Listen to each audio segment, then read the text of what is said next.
Alright, boys, we're very close to the playoffs, but not quite yet. Let's do some questions for the East, and I'll try to have these be things that I haven't talked about a million times this season, but it can be sometimes tough to avoid that. And at the risk of disrespecting the play-in teams, this is only going to be the top 6 teams. And as always with me, the order of this does not matter at all. I would like to start with my Celtics. So what's going on with Jaylen right now? I know what it is. He's got a bone bruise in his knee. He's talking about how he's never felt like this, and is he playing tonight, or if he does play, is he going to play well or not? I mean, they've got the 2 seed locked up. It's not as if they have to win the games right now. I remember very early in the season, I said that Jaylen looked like a better all-around player, but the efficiency had not caught up. Well, the season's basically over, and the efficiency never caught up, so I guess I can't say that now. Basically, Jaylen's jumper has not been as good this year, from 3 or from mid-range.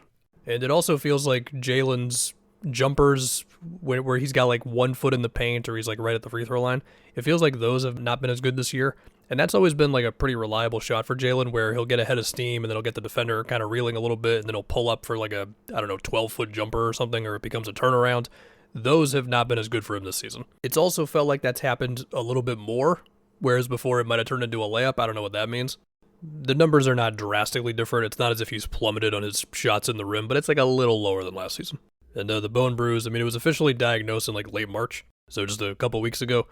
Yeah, we'll see with Jaylen. I mean, round 1, it's not really scary, although I will say having to go against the Magic defense, if the Magic get the 7th seed, with Jaylen not looking great, you could end up being in more close games than you should be in that series. But from round 2 and on, they're going to need him.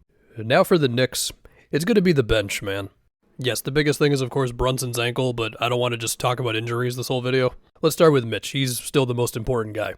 The Mitch lineup numbers have been really good. His rebounding numbers are about where you expect them to be, and I have not been fortunate to watch every single Mitch stretch of games, but I did see their one against the Blazers where, he's wrestling for rebounds against Klingon.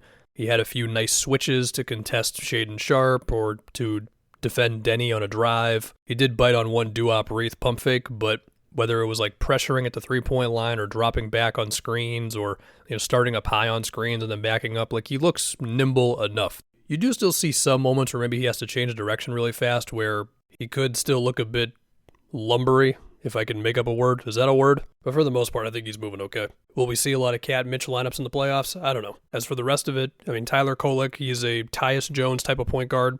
A lot of assists, not a lot of turnovers. Don't know if he's going to be a threat to score in the playoffs. You do have DeLon Wright for defense. Offense is more of a we'll see what happens tonight. With Campaign and Shamet, it's just do they make shots? Sure, Campaign has the ball a little more. Shamet's more off the catch, but cool. Precious is going to be big and play hard. We got Deuce, who does have a groin injury he's got to get back from. We learned last playoffs he is not afraid of the moment. He will take on tough defensive assignments. He will take many types of shots. He's also done a little bit more as a pick-and-roll ball handler this year. I like Deuce a lot. But as we know with Tibbs, if he loses confidence in any of these guys at all, they might just not see the floor at all. I do think he'll have the most grace with Deuce and Mitch. But yeah, as we know, if the starters' minutes need to get crazy, he'll make them crazy. Next up, we go to the Cavs. I know for a lot of people, the question for them is just going to be, prove it against like the Celtics. And yeah, okay, fair. I'm going to go with how many different versions of this Cavs team are we going to see these playoffs between, does for one series a Mobley at center lineup proved to be better, or sometimes is it we got to lean on DeAndre Hunter like crazy? I mean, we all believe that they acquired him for many reasons, but also to be another wing to guard Tatum and Brown.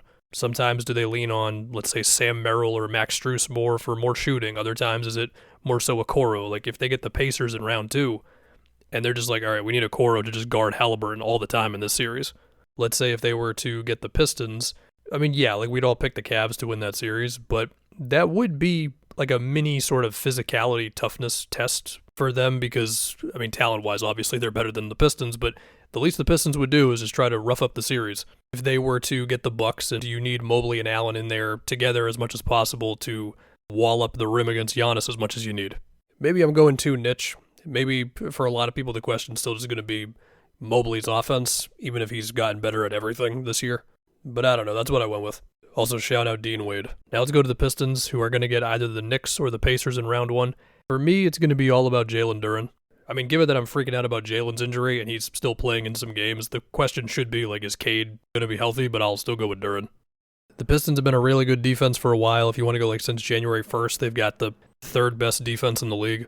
Their defensive rating when Duren is on the court has been very good for that stretch. But against those specific teams, like in their last one against the Pacers, which was January 29th, a little while ago now, but first couple possessions of the game, he's on Miles Turner, but then he ends up moving more so to Siakam for a lot of the game, and Siakam just didn't feel Duren too much, whether it was like driving at him or getting threes where Duren's contests are just kind of okay at the most.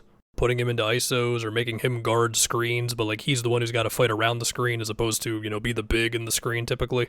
The last time the Knicks played the Pistons did win that game, but Duren fouled out. He only played 19 minutes. Isaiah Stewart played 28 minutes. The Stewart minutes were also way better than Duren's minutes, and his fouls were, for the most part, just off of Cat driving at him or Brunson getting him on a switch.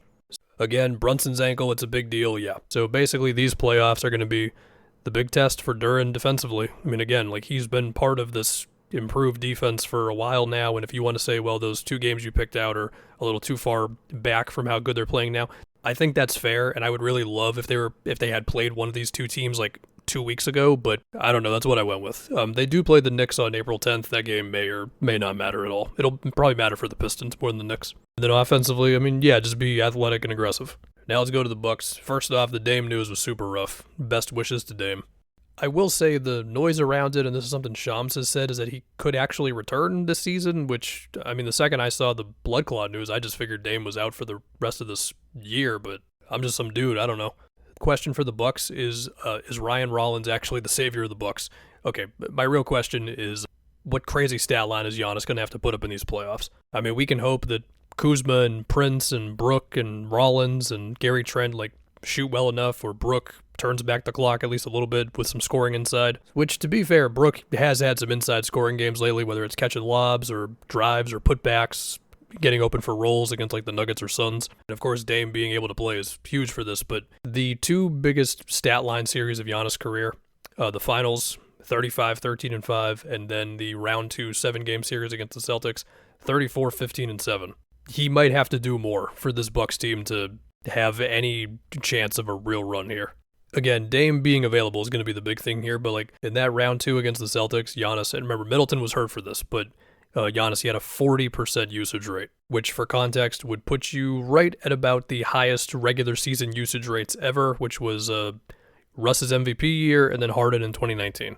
Anyway, similar to the Pistons, they are going to get either the Knicks or the Pacers in round 1. Going to be a lot of drives, a lot of bodies crashed into each other, a lot of coaches yelling at the refs. It'll be good stuff. Anyway, Giannis has to go crazy.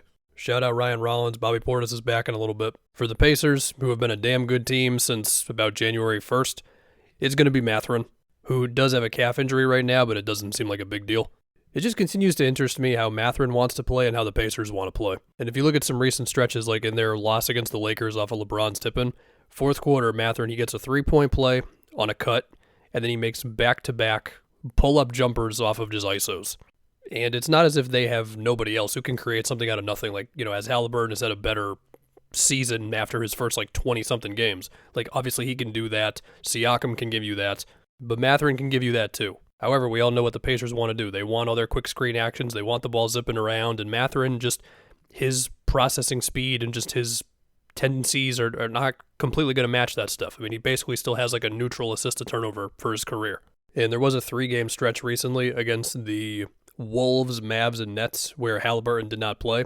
And so Mathurin had a lot more shots. He attempted a whole lot of free throws because he does love to just put his head down and drive inside.